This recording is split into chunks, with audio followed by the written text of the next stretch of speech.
Assalamualaikum warahmatullahi wabarakatuh. Selamat pagi teman-teman. Lagi di hotel teman-teman ya, lagi liburan gitu kan ya teman-teman.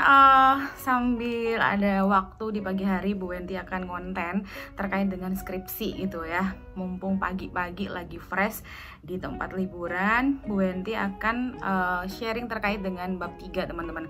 Teman-teman, sekarang Bu Wenti akan bahas terkait dengan bab 3 teman-teman.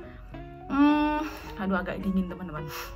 Jadi teman-teman, di sini mungkin untuk panduannya, pengisian atau panduan terkait dengan pengisian di bab 3, setiap kampus mungkin beda-beda ya. Ada yang bab 2 itu begini, bab 3 itu begini. Nah, ini Bu Wenti secara general aja ya. Kalau memang ada yang tidak sama, tidak apa-apa. Disesuaikan aja dengan buku panduannya di kampus masing-masing. Baik, kita langsung aja. Di bab 3 itu kita akan bicara terkait dengan metode penelitian, benar ya. Ini Bu Wenti pakai yang terkait dengan pengerjaannya Bu Wenti yang dulu. Oke, langsung aja.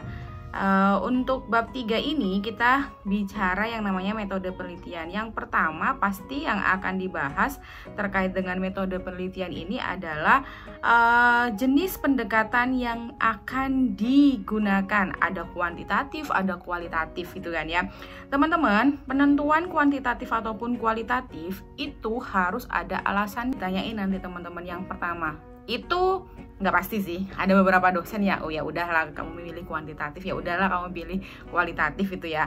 Cuman kalau bisa nanti disiapkan aja, kalau mamanya ditanyain pendekatan penelitiannya apa, oh kuantitatif, oh kualitatif.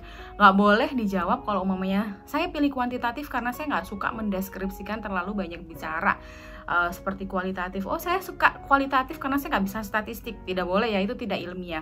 Boleh teman-teman, untuk cara jawabnya sederhananya nih ya, contoh sederhananya adalah kenapa sih pakai kuantitatif? Karena kalau kuantitatif itu di sini berdasarkan dengan teori yang ada menurut Sugiono tahun 2012, yaitu tujuannya adalah untuk menguji hipotesis yang telah ditetapkan. Karena teman-teman mempunyai dugaan-dugaan kayak gitu kan ya, makanya pakai kuantitatif. Itu sebenarnya sederhana aja ya. Nanti kalau mamanya pengen tahu alasannya yang lain, coba cari yang lain lagi. Itu sederhana aja, itu udah cukup kok kalau buat Bu Wenti ya. Tapi kalau ada yang ditambah lagi lebih bagus lagi teman-teman. Nah, yang kedua adalah identifikasi variabel ya.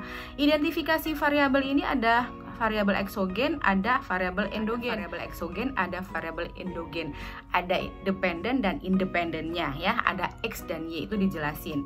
Terus 4.3. Nah, ini teman-teman yang sering banget mahasiswa itu bukan salah ya, tapi kurang pas, bukan kurang sempurna ya.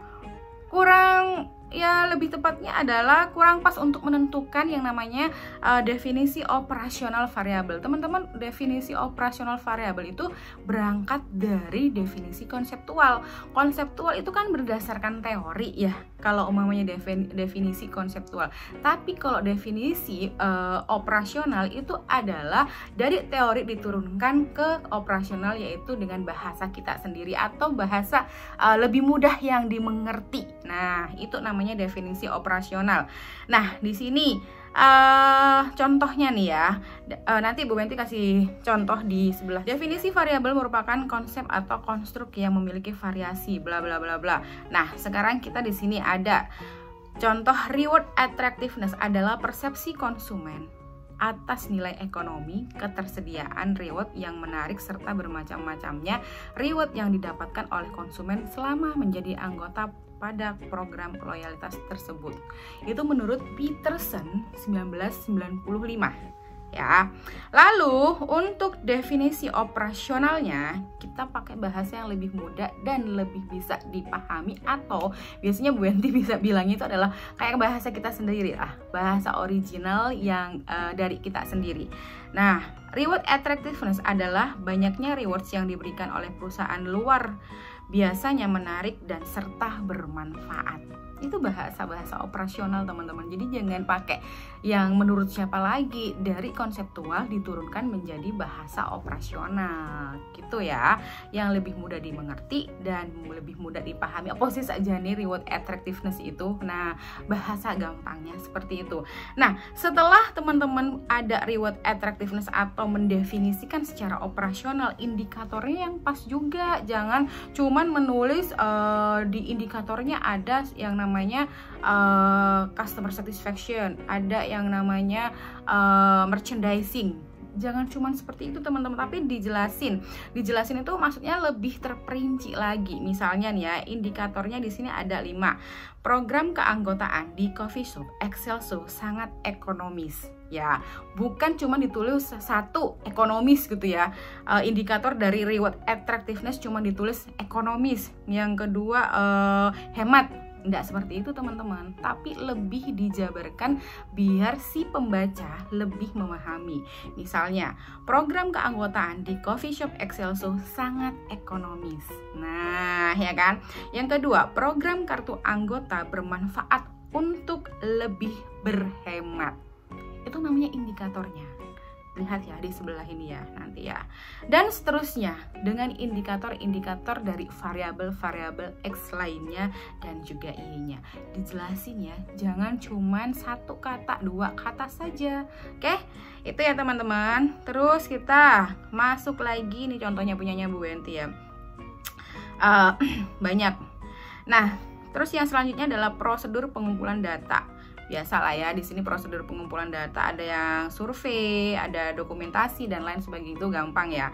Itu kalian juga jelasin surveinya pakai apa nih? Oh, pakai kuesioner. Nah, atau apa lagi? Kuesionernya pakai apa? Online atau offline? Itu dijelasin juga. Kenapa kok online? Kenapa kok offline ya? Itu kalian jelasin. Terus ada dokumentasi dan lain sebagainya. Lalu penentuan 4.6 kalau punyanya Bu Wenti di sini ya. Selanjutnya adalah populasi dan sampel. Ini juga banyak banget teman-teman yang masih keliru untuk penentuan populasi. Sederhananya begini teman-teman. Kalau populasi itu kan lebih general. Kalau sampelnya itu lebih kecil yang mencakup dari populasi tersebut. Misalnya ya, populasinya adalah mahasiswa di Gresik, mahasiswa di Surabaya. Itu kan general ya, karena kalian akan mengambil sampel sebagian atau sebagian dari mahasiswa tersebut. Apa ya, contohnya kalian mau survei terkait dengan orang-orang atau mahasiswa yang daftar di salah satu aplikasi online belajar gitu kan.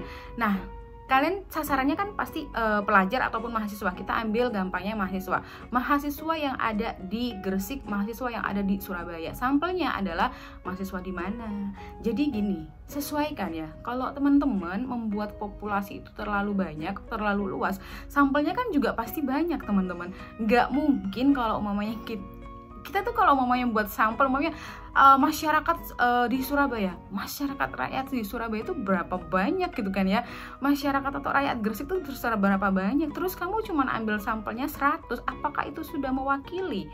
Nah, ya kan, menentukan sampel itu juga harus ada rumusnya, bisa dikonsultasikan dengan dosennya ya.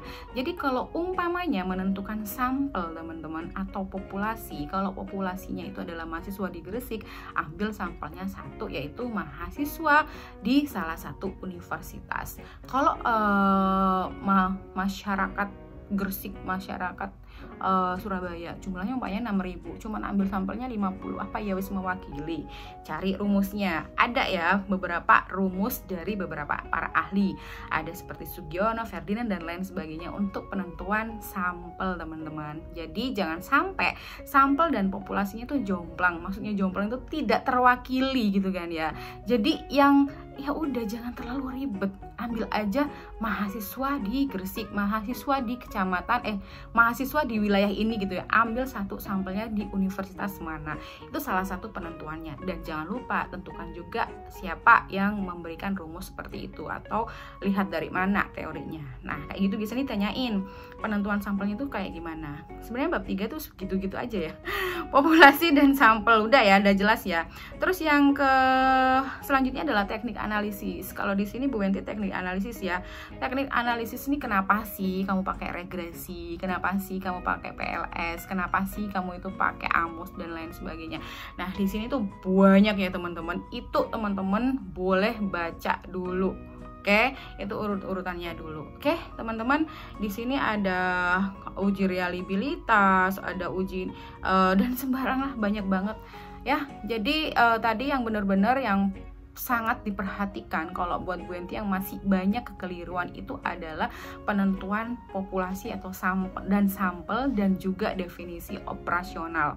Itu yang masih banyak yang keliru, itu yang banyak harus diperhatikan teman-teman. Kalau uji-uji itu bisa dipelajari kan alasan-alasannya ya di statistiknya. Oke, itu aja yang bisa Bu Wenti sampaikan di bab 3 ini. Semoga bermanfaat dan terima kasih banyak. Wassalamualaikum warahmatullahi wabarakatuh.